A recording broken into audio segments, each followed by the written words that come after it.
Olá pessoal, bom dia a todos, aqui é Dante Mantovani e hoje estou aqui para comentar um artigo que saiu na TV Paraguaçu ontem, dia 12 de agosto, hoje é dia 13 de agosto, e para não deixar esfriar o assunto, até porque o artigo se propõe a promover o debate sobre as escolas cívico-militares, tá? Então saiu na TV Paraguaçu, olha aí, por que somos contra as escolas cívico-militares? Autores, Fanley da Cunha e Maria de Fátima Salum Moreira. São dois professores aqui da cidade. Então, assim, eles propõem um artigo, eu vou até ler o artigo aqui, comentando, né? Mas, em linhas gerais, eles propõem um artigo, eu achei até interessante, eles falaram que querem debate. Apesar de que no decorrer do artigo eles querem calar o debate. Vocês vão entender o porquê. Mas, e falam que tem que ser um debate acima do fla-flu político. Pô, eles já estão dentro do fla-flu político, né? São filiados a um partido de esquerda que é contra a escola cívico-militar, porque é contra os militares, porque é contra a ordem, é contra a disciplina, é contra tudo que funciona bem, na verdade, né? Mas vamos lá, eu vou ler o artigo, vou comentar ponto por ponto, porque, afinal, eles disseram que querem promover o debate. Então, vamos lá, vamos promover o debate também. Vamos fazer um contraponto, né, para não ficar somente um lado da questão. Então vamos lá. O anúncio de que a escola Maria Ângela Batista Dias havia aderido ao programa de escolas civil-militares do governo de São Paulo causou grande alvoroço em Paraguaçu Paulista. Por um lado, manifestações de satisfação por aqueles que consideram que esse modelo resolverá todos os problemas educacionais. De outro lado, vozes dissonantes, as quais não veem com bons olhos ou contém severas críticas à militarização da gestão escolar, campo em que se pretende situar a inserção de militares na escola. Na última semana, o Tribunal de Justiça de São Paulo determinou em caráter liminar a suspensão do projeto, até que o Supremo Tribunal Federal julgue a sua constitucionalidade. Apesar dessa suspensão temporária, é com esperança e objetivo de que o fantasma das chamadas escolas cívico-militares não volte a nos acompanhar, que apresentamos maiores esclarecimentos sobre o assunto. Então vamos lá. O Tribunal de Justiça de São Paulo determinou em caráter liminar a suspensão do projeto das escolas cívico-militares. Vocês sabem por quê? A pedido da APOESP. A APOESP é o Sindicato dos Professores do Estado de São Paulo. E eles querem o quê? Através da justiça, impedir a existência das escolas cívico-militares. Não estão querendo promover debate, eles estão querendo impedir o debate. Então eles já entram na justiça e falam, vamos calar aqui a escola cívico-militar, vamos eliminar a existência, né, dessa escola cívico-militar, dessa oportunidade, dessa possibilidade pedagógica. E depois eles vêm falar em debate. Depois que eles calam, aí eles vêm falar que quer fazer debate. Vocês estão entendendo como é que é o negócio? E aí jogar para o Supremo Tribunal Federal, que a gente sabe muito bem qual que é a linha deles, né? Olha lá. Junto a eles encontram-se fundamentos de nosso ponto de vista crítico à implementação desse tipo de escolas. No estado de São Paulo e em nosso país, este manifesto contém uma posição contrária e notadamente desaprovadora do empenho do governo do estado de São Paulo nesse tipo de ação, a qual tem sido fartamente denunciada como antidemocrática e ilegal. Vejam, é antidemocrático. Agora, eles vão lá, eles entram na justiça, pô, calem aí o pessoal que é a favor da escola militar. Depois eles vêm e chamam de antidemocrático aqueles que estão fazendo a sua proposta ali, numa boa, sem querer calar ninguém, já que eles já calaram, né? O pessoal da esquerda, eles são mestres nisso, em fazer aquilo que eles acusam os outros de fazerem, certo? Acuse-os do que fazes. Esse é o lema deles, né? Então, olha lá, propomos um debate que pretende escapar do fla-flu político que tem tomado conta da mídia e das redes sociais. Ué, mas peraí, meu filho, vocês já calaram o debate. Agora, depois que vocês já calaram todo mundo, vocês vêm querer debater? Né? Então, vamos lá. A primeira questão diz respeito à valorização e profissionalização do magistério.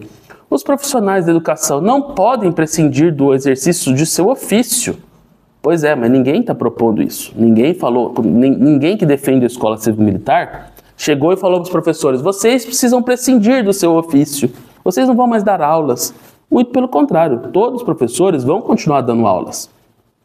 O que muda é uma linha pedagógica relacionada à disciplina. A escola cívico-militar, ela valoriza como principal valor a disciplina.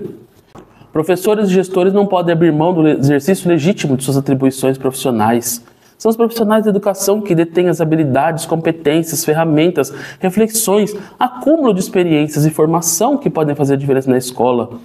Quando necessário, podem e devem propor mudanças nas formas de organização e funcionamento da escola e nos modos como ocorrem as relações entre os agentes escolares. São eles que devem decidir sobre quais seriam as prioridades formativas e de ensino, bem como as regras disciplinares a serem postas em execução. Então, vocês vejam aí, profissionais de educação têm habilidades, competências e ferramentas. Tá bom, muitos têm. Tem uns que não têm também, tem uns que têm umas experiências ruins.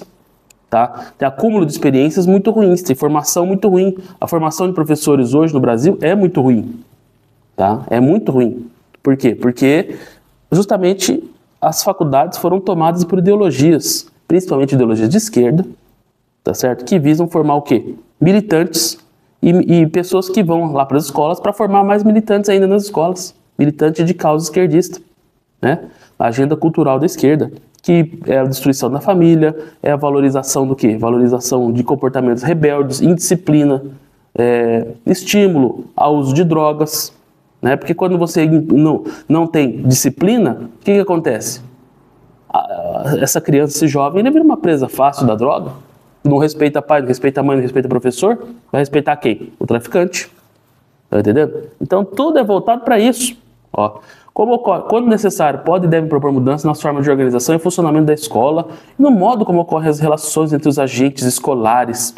Olha que coisa abstrata. Tudo quando o problema é concreto, eles jogam para abstrato. Quando o problema é abstrato, aí eles jogam para o concreto. É sempre o contrário. Esse pessoal de esquerda sempre faz o contrário. Então, olha lá. Ocorrem as relações entre os agentes escolares, decidir as prioridades formativas, tudo blá blá blá, conversa sem conteúdo nenhum isso aí. O problema é a indisciplina, o problema é a falta de respeito dos professores. A falta de valorização que eles falam é justamente essa falta de respeito que muitos alunos têm com relação aos professores. E essa falta de respeito é que propicia o quê? Esse terreno fértil para que o tráfico de drogas entre dentro das escolas. Esse é o maior problema hoje do Brasil e da educação. Não tem que dourar a pílula, né? Olha lá, um dos problemas cruciais e qual devemos reagir com veemência, visto que reflete substancialmente da desvalorização do docente, corresponde justamente à ideia de que qualquer um pode ser professor. Não tem momento nenhum, projeto nenhum de escola cívico-militar, qualquer menção de que qualquer um pode ser professor, tá? E o militar, o policial, ou o agente do exército, aposentado, já tem todo um acúmulo de experiência também, com instrução inclusive, porque para você formar novos militares tem que ter instrução. Então tem muitos militares, aqui em Paraguaçu mesmo nós temos aí o subtenente Jules, né, que mora aqui, que aposentou do exército, e ele é o quê? Um instrutor, um ex-instrutor do tiro de guerra, professor, é uma pessoa que tem experiência com o ensino, né, formou turmas ali no tiro de guerra, pessoas que estão bem colocadas hoje na cidade, na sociedade, assim como ele tem outros militares que têm experiência de ensino. Agora, não é só o professor lá da APOESP que tem experiência de ensino. Esses professores da APOESP, muitos deles, se não a maioria, ainda estão contaminados por essa ideologia esquerdista que eles ficam transmitindo em sala de aula para os alunos. Tá? Muitos deles fazem isso. Então, o militar, essa proposta da escola cívico-militar, eu acompanhei isso de perto, né, quando eu estava dentro do governo do Bolsonaro. Isso é uma medida muito prática, para resolver um problema muito prático, muito cotidiano, que é a falta de disciplina e esse negócio do tráfico de droga nas escolas, que isso precisa acabar. Não dá para ficar adiando mais isso. Então a gente precisa, sim, da escola cívico-militar. Tá? Olha lá, aí o que eles querem dizer? Eles querem dizer que militares não têm preparo pedagógico, não sei o que lá, tem preparo no que diz respeito à hierarquia, disciplina, os princípios de ordem. De cívico-militar, o que significa? Cívico, espírito cívico, é o quê? É a participação na sociedade, é o patriotismo, certo? É respeitar a pátria, que é uma derivação do 4º mandamento, respeitar pai e mãe, respeitar professor, respeitar os mais velhos. Isso que falta no Brasil, nas escolas brasileiras. Por isso que é uma medida inteligente, uma solução prática para um problema prático, tá? E assim, é duro ficar lendo esse texto desses professores, sabe? Porque é muita palavra vazia, muito palavreado vazio. E vocês vão achar que é bastante monótono, mas eu preciso ler para vocês entenderem aqui algumas coisas, tá? Olha lá. Então, eles estão dizendo também, é uma falsa imputação, é um espantalho isso, dizer que qualquer um pode ser professor, ninguém falou isso, tá? Tem que ter preparo, sim. Só que como o professor da POSP tem preparo, também o professor militar pode ter, ué. O supervisor militar, que no caso das escolas, nem as diretoras deixam de trabalhar, né? Tem uma supervisão militar, é um método que vai valorizar esses valores, né? Cívico-militar, disciplina, hierarquia, respeito aos professores, etc, etc, né? Valorização da disciplina, dos conteúdos, tudo funciona bem com ordem e disciplina.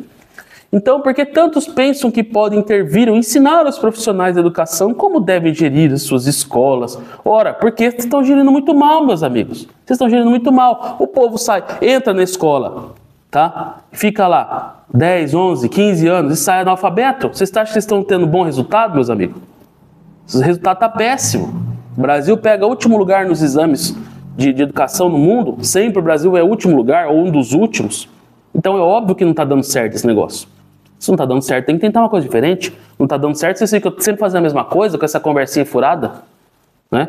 Um pedagogo não está preparado para administrar uma unidade de saúde, assim como os militares não têm preparo para entender os meandros educacionais. O que tem de meandro educacional? Eu vou explicar. Está saindo jovem, está saindo analfabeto, tá? Analfabeto, não sabe escrever, não sabe ler, não entende o que lê, tá? Não sabe fazer conta, vai procurar um emprego, não consegue porque não consegue fazer nada, tá certo? Então esse é o resultado da educação que vocês estão defendendo aí, que é essa educação de blá blá blá aí para inglês ver, tá? Esse monte de palavreado vazio aí cujo resultado é pífio, tá?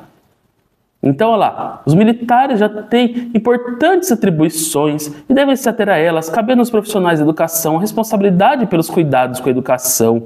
Pois é, só que o que ele está falando aqui é que os militares, eles vão cuidar das escolas civil-militares, a escola da indisciplina, a escola que já existe, vai continuar existindo. Quem quiser, fica lá. Ué, por que impedir essa opção, essa oportunidade, né, para os pais que querem que o filho aprenda a disciplina, aprenda os valores cívico-militares, aprenda o respeito ao pai, aprenda o respeito à mãe, respeito aos professores, respeito aos mais velhos, respeito à nação, coisa que vocês, esquerdistas, comunistas, não têm. Vocês não respeitam o Brasil, vocês não respeitam a nossa bandeira. Vocês gostam de Cuba, né? A bandeira de vocês é vermelha, é isso que vocês gostam. Então, vocês têm medo o quê? Das crianças adquirirem os bons valores, os valores saudáveis? A segunda questão, seguindo no texto deles, a segunda questão que se fundamenta em outra crença bastante equivocada, trata-se do entendimento de que os baixos índices de rendimento escolar seriam decorrentes da falta de aplicação de regras disciplinares, de vigilância e controles mais rígidos na relação entre os agentes escolares, o de respeito a normas e aos professores e gestores. A violência e os conflitos entre os alunos e entre os alunos e professores não têm origem na escola propriamente dita. Não. Os alunos e escolas, desde a tenra idade, já vivem um ambiente familiar e social bastante conflituoso, tá vendo? Eles jogam a culpa para os outros. Quer dizer, não é a escola que eles estão gerindo já há décadas que é uma coisa totalmente ineficiente. Não, a culpa lá é o ambiente familiar, tá jogando para a família, viu? Ó, pessoal, pai e mãe, presta atenção. Seu filho é indisciplinado, seu filho não está aprendendo, porque a culpa é sua, tá? A escola não tem culpa nenhuma. É isso que eles estão falando aqui, viu? Já vive um ambiente familiar e social bastante conflituoso, os quais exigem mudanças sociais profundas, de modo a tornar possível o enraizamento de outras e melhores formas de civilidade, assim como de boas práticas de regulação das condutas no convívio social. Olha quanto palavreado vazio, né? Ó, o que ele está falando? Não estou falando nada. Tornar possível o enraizamento de outras e melhores formas de civilidade. É tudo abstrato, é tudo genérico. O que é outra e melhor forma de enraizamento de forma de civilidade? O que é isso? Fala na prática o que é, meus amigos. Fala para mim.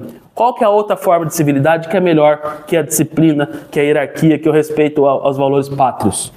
Vocês estão fugindo de um problema concreto com um falatório vazio. Vocês não estão apontando solução nenhuma. Vocês estão defendendo o modelo de vocês que é ineficiente, que não funciona, que todo mundo já percebeu que não funciona e querem impedir que alguém tente fazer melhor. Se fizer a escola militar e a escola militar não der certo, beleza, pelo menos tentaram alguma coisa diferente. É isso que está aí que não dá para continuar desse jeito para sempre. Olha lá, o que acontece nas escolas precisa ser corrigido em simultaneidade com o enfrentamento das desigualdades sociais. Tudo abstrato. Tudo abstrato. O que é desigualdade social? Defina o que é desigualdade social, por favor.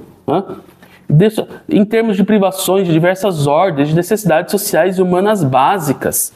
A decorrência do não atendimento a tal situação passa pelos danos psicológicos e emocionais e vão até as deficiências no desenvolvimento das competências humanas de cada criança ou jovem que se encontra nas escolas. Então, ó, tem todo esse blá blá blá abstrato, né? Lá, desigualdade social. Sabe quando vai acabar a desigualdade social? Nunca. Sempre vai ter desigualdade. Ninguém é igual. Todo mundo vai ser desigual sempre. Né? É claro que a gente precisa trabalhar para diminuir, né? Agora acabar não vai acabar. Então eles colocam assim, ó, quando acabar a desigualdade social, aí sim vai acabar os problemas da escola, né? Quer dizer, então eles não têm responsabilidade, eles se isentam de responsabilidade, eles não precisam melhorar, tá certo? Não precisa, não vai melhorar nunca, porque quando que vai acabar a desigualdade social? Nunca, né? A gente pode lutar para diminuir, né? Diminuir a desigualdade, tá certo? Pode até ser, mas... né? Uma desigualdade que existe, eu vou falar qual que é. Desigualdade, só esse pessoal de esquerda da POSP, só esses professores de esquerda é que falam sobre educação, só eles que podem formar professores nas faculdades, eles não permitem que pessoas que pensam diferente entrem nas universidades para dar aula, não permitem, tá? São extremamente autoritários. Então isso aí é uma desigualdade, tá certo? É uma grande desigualdade. E por isso que eu estou fazendo esse vídeo aqui, para que não fique desigualdade de que só eles falem. Que eu estou vendo que os pais estão apoiando a escola cívico-militar, né? Mas esse pessoal de sindicato não querem apoiar. Por quê? Porque, na verdade, pessoal, o que está por trás disso? É a reserva de mercado. Eles têm medo de perder mercado, de perder fatias do mercado para militares ou para outro tipo de escola. O que também é infundado, não vai perder. Porque até mesmo esses professores enviesados, ideológicos de esquerda, vão continuar tendo suas aulas do mesmo jeito, da mesma forma. Não vai, a proposta da escola cívico-militar não visa desalojar nenhum professor de sua função. Pelo contrário, é um complemento, é algo mais. É um viés, uma direção, um norte focado em valores claros, cívico-militares, para o que já existe. Tá? Então vocês nem tem que ter esse medinho de perder mercado não, viu? Tem aluno para todo mundo. Você só tem que parar de fazer doutrinação ideológica. Isso sim, tem que parar. Mas por uma questão até de princípio. Você tem que ensinar português, matemática, redação, né? Filosofia, sociologia, matérias sem ideologia. Tá? É diferente de valores. Os valores pátrios, eles estão inclusive na nossa Constituição. A gente tem sim que ter reverência à nossa bandeira, né? Nós temos que respeitar pai e mãe. Isso não é ideologia, isso aí foi Deus que revelou. Os mandamentos da lei divina. Quarto mandamento, honrar pai e mãe. A derivação dele é honrar a pátria. Tá? Então não é uma coisa ideológica. Vocês vão falar que eu estou com ideologia, eu não estou com ideologia. Tá certo? Vocês têm essa ideologia comunista aí. Essa ideologia mequetrefe. Que sim, o comunismo, isso sim não funciona. Socialismo, isso não funciona. Todos os países em que foi implementado, só gerou genocídio, desgraça, fome generalizada, né? Veja a Venezuela como é que tá aí. E vocês querem pôr isso aqui no Brasil, né? Então, olha, é tanta coisa que vocês escreveram aqui que se você for espremer não sobra quase nada. Ó, mas vamos lá. O simples fato de colocar os estudantes quietos em fila em ordem não garante o aprendizado, a reflexão, o pensamento crítico, a emancipação do sujeito e tantas outras necessidades fundamentais para uma boa formação intelectual, moral e política. A pergunta que deveríamos fazer é por que existe indisciplina? Por que nossos estudantes se acham desmotivados? Por que a escola não parece significar muito para eles? Bom, primeiramente, eu vou responder todas as perguntas aqui, mas primeiramente, né? O simples fato de colocar o estudante quieto em fila em ordem não garante o aprendizado. Quem é que falou que isso garante aprendizado? Onde é que está escrito isso? Vocês estão, mais uma vez, usando a falácia do espantalho. A escola cívico-militar não é só isso, ficar em fila em ordem. Eu sei que vocês odeiam a ordem, vocês gostam do caos, né? Vocês gostam da indisciplina. Mas a proposta cívico-militar não é essa. Eu já falei. É você colocar o que já existe baseado em valores que foram se perdendo por causa justamente de ideologias mequetrefe vagabunda que elimina tudo que dá certo na educação. Para quê? Para gerar o caos, a desordem e fazer a revolução social, porque a revolução social precisa de caos e desordem para acontecer. Né? A revolução comunista, vamos falar, é verdade. Tá? E vocês vão querer com conversinha para cima de mim? Aqui tem preparo, meus filhos. Aqui tem preparo, tá? Então, olha só. Vejam só, por que nossos estudantes se acham desmotivados? Eu vou falar por quê. Por que existe indisciplina? Porque já não tem. Você tem leis hoje que proíbem a disciplina, né? Por exemplo, tem uma porcaria chamada progressão continuada. Progressão continuada, que é baseado nas ideias do grande charlatão Paulo Freire, né? E aí o que acontece? Essa porcaria de progressão continuada impede os alunos de serem reprovados. Ó, tirou 0 o ano inteiro, tem que aprovar. Por quê? Porque senão vai causar dano psicológico, aí coitadinho, vai se sentir menos, não sei o que lá. Aí com esse tipo de conduta, é óbvio que eles vão ficar desmotivados. Vai estudar pra quê? Não tem recompensa nenhuma. Se não fizer nada, passa de ano do mesmo jeito, né? Não vai aprender nada, vai chegar lá depois no mercado de trabalho, não vai conseguir se expressar, não vai conseguir escrever, não vai conseguir um bom emprego, não vai conseguir, muito menos ser empreendedor, porque também não foi ensinado a pensar, tá certo? Então, é por isso que tem essa desmotivação, por causa desse tipo de lei que proíbe, por exemplo, o professor não pode mandar o aluno para fora, mas não pode, o diretor não pode expulsar, o cara pode matar o outro, acho que se matar pode até expulsar, mas pode bater, pode roubar, pode, sabe, abusar um aluno do outro e não pode expulsar da escola. Tá certo? Então tem um monte de leis hoje, advindas do ECA, são leis muito ruins, isso precisa ser revogado, tem que ter um revogaço nessas leis educacionais. Por isso que os nossos estudantes se acham desmotivados, por isso que a escola não significa, porque não tem significado mesmo, porque não tem disciplina, tá? Porque não tem senso de recompensa. E aí eles continuam aqui, ó. Será que as condições de ensino e de sua gestão estão adequadas? Em pleno século XXI, a escola brasileira, no geral, ainda utiliza esquemas pedagógicos pensados há séculos. Ao invés de gastar energia e dinheiro na militarização, já deveríamos estar pensando em como fazer a escola ganhar sentido nos dias atuais. Olha que coisa abstrata. Fazer como a escola ganhar sentido é justamente aí, ó. Estamos dando sentido, precisa de valor, precisa de norma, de hierarquia, disciplina. Tudo precisa disso. E outra, a escola brasileira utiliza esquemas pedagógicos pensados há séculos, isso é outra falácia. Isso não é verdade? Não é verdade por quê? Porque os esquemas pedagógicos pensados há séculos que funcionavam foram deixados de lado. Hoje só tem porcaria que não funciona em termos de pensamento pedagógico, esquema pedagógico, né? É o socioconstrutivismo, que é uma grande fraude, que não ensina ninguém a nada, né? Esse tal de pensamento crítico é crítico com tudo, menos com o próprio pensamento crítico, né? Então, vocês vejam que é um negócio rocambolesco e cheio de contradições internas e tautologias, né? Ficou repetindo a mesma coisa lá. Garantimos que já existem muitas propostas em execução, as quais precisam ser estendidas e aprofundadas. Não cita uma, é tudo abstrato. Não tem qual que é a proposta que existe que está em execução, meus amigos? Entretanto, isso exigirá colocar a educação verdadeiramente em um patamar que lhe garanta todos os recursos necessários. Aqui era dinheiro, precisa de mais dinheiro, ó, tá vendo? Precisa de mais dinheiro. Nós não estamos fazendo, não está dando certo porque não tem dinheiro. Tem muito dinheiro para educação, vocês usam mal, vocês usam muito mal, tá certo? O MEC no Brasil tem um orçamento gigantesco, é 140 bilhões. É um negócio assim, faraônico, isso aí é maior do que o PIB de diversos países do mundo. Não falta dinheiro para educação, falta você colocar bons métodos, ter uma boa gestão, é isso que falta, tá? Princípios e valores, é o que falta. Por isso que a proposta da escola cívico-militar é positiva, tá? Porque senão fica com essa conversinha, a gente não conseguiu fazer nada, gente, porque a gente precisa de mais dinheiro. É sempre assim, mais dinheiro, dinheiro, dinheiro, dinheiro, e dinheiro, dinheiro, dinheiro. E o povo saindo da escola analfabeto, e o povo saindo desmotivado, e o povo saindo, né, com depressão, e o povo saindo sem nenhuma perspectiva de vida. E pior de tudo, os que estão saindo já viciados em droga, né? Porque deixam entrar droga dentro da escola, né? Olha só. Aqui. Vamos continuar aqui. Não, vou ler inteiro esse artigo. O que é isso? Nossa, é grande o negócio, gente. Calma aí. Vamos lá. Vamos lá. É preciso pontuar também que, em geral, a escola se torna cívico-militar e a disciplina diminui de forma artificial. Primeiro porque os alunos indesejados, entre aspas, acabam por serem transferidos. Gente, nossa, olha só, são transferidos. Ué, mas em primeiro lugar, se a criança não quer, se o pai não quer que eles tenham disciplina, que siga os princípios da escola, não coloque nessa escola, coloque em outra. Os pais têm liberdade. É uma coisa que vocês não gostam aí, né? Os comunistas não gostam de liberdade, né? Vamos lá. Ou seja, os mecanismos de exclusão continuam e não acontece mudança significativa nos processos pedagógicos.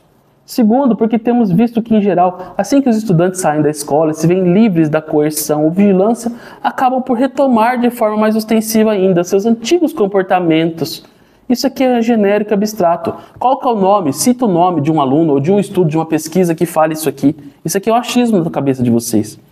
Os estudantes saem da escola e se veem livres da coerção ou vigilância. Acabam por retomar ainda seus antigos comportamentos. Né? Ou seja, o problema foi solucionado ou mudou de lugar? Não, o que é bom mesmo é deixa do jeito que tá, vamos lá, não vamos reprovar ninguém, né? Vamos deixar, quiser fumar maconha, deixa de fumar, né? Assim que é bom, né? Beleza, é assim. Deixa usar celular dentro da sala de aula, né? Muito bom. Deixa fazer tudo o que quiser, não precisa cobrar, não pode dar bronca, não pode reprovar. Isso que é bom, isso que é beleza. Ó. Por fim, queremos sublinhar aquilo que talvez seja um dos piores perigos que podem vir a se instalar em tais escolas, ou seja, uma orientação de caráter pedagógico disciplinar que permita o condicionamento, o adestramento e a eliminação do pensamento crítico de seus alunos em relação à sociedade. Meus amigos, quem é que tem pensamento crítico? Pensamento crítico que vocês falam aí, né, só é crítico em relação àquilo que realmente as crianças precisam ter para ser gente na vida. Né? Agora, eles não podem ter um pensamento crítico em relação a vocês, por exemplo. Eles não podem ter um pensamento crítico em relação ao Lula. Eles podem ter pensamento crítico em relação ao Maduro, ao Chaves, ao comunismo, ao socialismo. Vocês ensinam isso para eles? Ó, pessoal, vou mostrar para vocês aqui. Ó, na União Soviética teve comunismo, matou 70 milhões de pessoas. Vamos ser críticos aqui em relação ao comunismo, pessoal? Não, não tem. Ó, no governo do Lula, primeiro governo do Lula, aqui teve mensalão. Vamos ser críticos em relação ao Lula? No governo da Dilma teve o petrolão. Não, isso não pode, não pode. A crítica é só em relação àquilo que desagrada a esse pessoal da esquerda. Então, meus amigos, pensamento crítico, isso aí é palavreado vazio, tá? Isso aí não existe na realidade. O crítico que esses alunos são, eles são críticos em relação à inteligência, nunca chegam a desenvolver inteligência, né? Então, o que é um pensamento pré-crítico? Porque para você ter uma crítica, você tem que primeiro desenvolver uma inteligência. E vocês não deixam os alunos desenvolver inteligência por causa disso, porque vocês ficam falando mal de tudo que faz com que a criança fique inteligente. Nem estudar matemática, Olimpíada de Matemática, Olimpíada de Português, regras de gramática, que eu sei que o pessoal detesta gramática hoje em dia.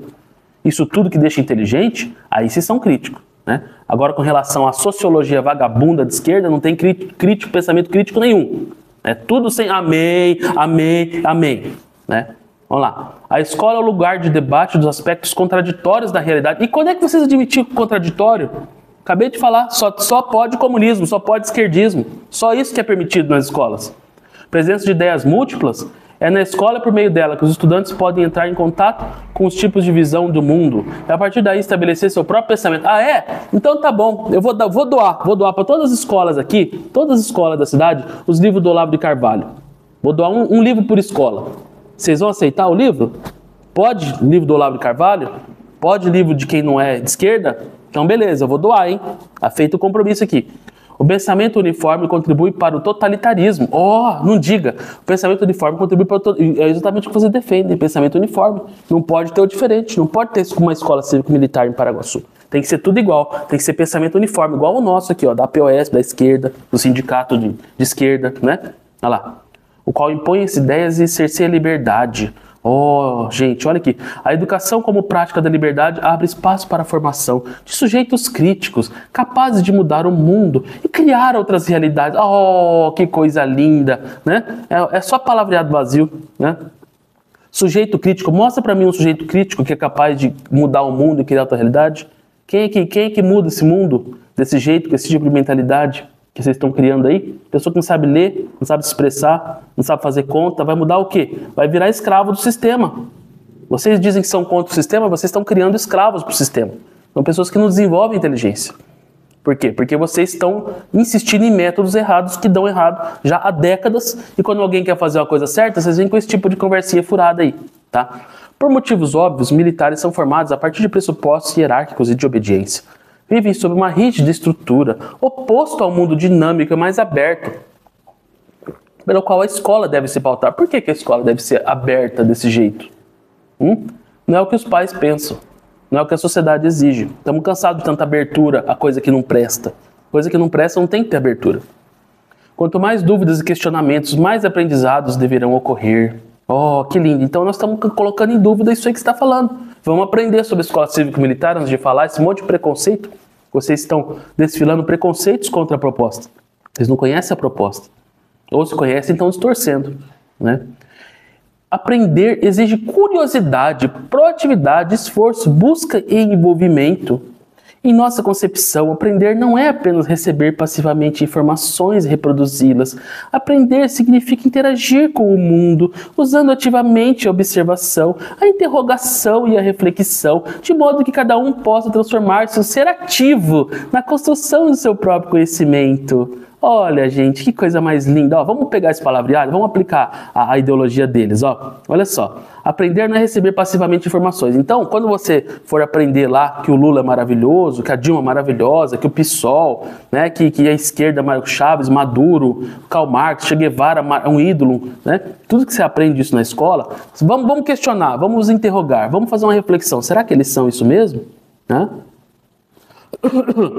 Por que tem tanto bilionário lá dentro do PT, né? Vamos perguntar isso, vamos ser críticos, vamos usar reflexão. Olha lá, um ser ativo na construção do seu próprio conhecimento. Então vamos construir nosso conhecimento, vamos interrogar, refletir. Será que o que vocês estão falando aqui é verdade? Será que o que vocês estão falando aqui procede? Será que a escola cívico-militar é esta ameaça? Vamos refletir sobre isso, então. Vocês estão propondo reflexão, eu estou aqui, ó. Estou refletindo, tô vendo que já deu mais de 30 minutos aqui de vídeo, né? Mas, enfim, vocês fizeram um texto grande, eu tenho que comentar, senão eu vou ficar só ao lado de vocês, né? Existem muitos outros argumentos. Quais? Cita aí, filho, cita aí, a gente vai comentar um por um, cita. Aprender... Contudo, acreditamos que os elencados aqui são suficientes para fomentar o debate e explicitar melhor nossa posição contrária à instalação das escolas cívico-militares no estado de São Paulo. Todos nós desejamos e lutamos por uma educação que realmente contribua para a vida dos nossos estudantes, mas que ela seja feita a partir de premissas verdadeiras. Opa, verdadeira? Respaldado. Então, o que vocês estão defendendo aí não é verdadeira, para começo de conversa, porque não funciona, né? Não funciona. Isso aí não está funcionando. Está gerando muito analfabeto aí, muitas pessoas sem conhecimento nenhum, tá? Olha lá. Mas que ela seja feita a partir de premissas verdadeiras, respaldadas no melhor do conhecimento pedagógico que temos. E não, o que é o melhor do conhecimento pedagógico? Eu pergunto para vocês, eu vou falar para vocês, o que é o melhor do conhecimento pedagógico? É aquilo que ultrapassa os séculos e que dá prova de validade. Essas ideologias vagabundas que vocês usam hoje, socioconstrutivismo, Vygotsky, Piaget, Paulo Freire, isso daí não tem nada de verdadeiro, isso não tem nada de melhor, né? Isso é o pior que existe. É só o Brasil que usa esse tipo de coisa, né? É inadmissível, em pleno século XXI, como diz aí, né, um sistema de ensino baseado em mentiras. Tá certo? É mentira. Olha lá, eles colocam aqui em propaganda ideológica, que é o que eles fazem o tempo todo. A esquerda faz propaganda ideológica dentro da educação. Tanto que quando teve o projeto Escola Sem Partido, do meu amigo Miguel Najib, né, eles ficaram morrendo de medo que não ia poder mais fazer doutrinação dentro de sala de aula, né? Que é o que esse pessoal de esquerda adora fazer. Pessoas que usam a educação para sua propaganda ideológica, é o que o PT, a esquerda, vocês mesmos fazem o tempo todo, propaganda ideológica, né? Seja quais forem as suas tendências políticas. Então vamos lá, tendência política, eu acho assim, existem até outras opções, tá? Escola militar é uma opção que resolve um problema prático. Eu gosto mais ainda da escola confessional, tradicional, católica. Tá? Eu dou formação para escolas católicas. No Brasil inteiro eu faço isso. Por mim, eu acho que o modelo ideal é a educação católica. Por quê? Porque justamente é que passou por mais séculos aí, pela prova dos séculos, e que formou grandes gênios. Eu vou dar um exemplo de um gênio que foi formado pela educação católica, Wolfgang Amadeus Mozart, o maior músico de todos os tempos, né? E também tem a educação evangélica boa também, o próprio Johann Sebastian Bach, que foi evangélico também, um dos maiores gênios da humanidade. Então você tem que ver o que funcionou. Quantos gênios esse tipo de educação aí forma, que vocês estão defendendo? A escola militar, ela pode talvez não formar tantos gênios, mas ela forma pessoas honestas, pessoas que respeitam os pais, respeitam os próprios professores. Vocês mesmos, autores desse artigo, eu pergunto a vocês, vocês sabem, no íntimo de vocês, quantas vezes vocês mesmos já foram desrespeitados por alunos por causa de metodologias, essas metodologias pedagógicas que eu falei aqui, que eu expliquei que não funcionam, porque elas são contra o respeito aos professores. Não tem como ter respeito ao professor, valorização ao professor, com essas metodologias erradas que vocês estão defendendo aí. Talvez vocês nem saibam o que vocês estão defendendo. Talvez vocês nem conheçam a origem das suas ideias, mas eu conheço. E eu estou falando para vocês aqui. O socioconstrutivismo é um método pedagógico que surgiu na Rússia, na União Soviética, Meus amigos, na época da Guerra Fria, o que esses caras estavam querendo? Eles estavam querendo literalmente destruir a educação do Ocidente. Tá certo? É isso é para isso que serve essa pedagogia crítica que vocês estão defendendo aí. Então, gente, tá aí, tá feito o contraponto, tá feito. Agora, quem lê o artigo, assista esse vídeo também. Vamos fomentar o debate. A gente aqui não foge do debate, não. Forte abraço a todos, fiquem com Deus. Espero que eu tenha contribuído para o debate livre e são aí sobre as escolas cívico-militares. Um abraço aí.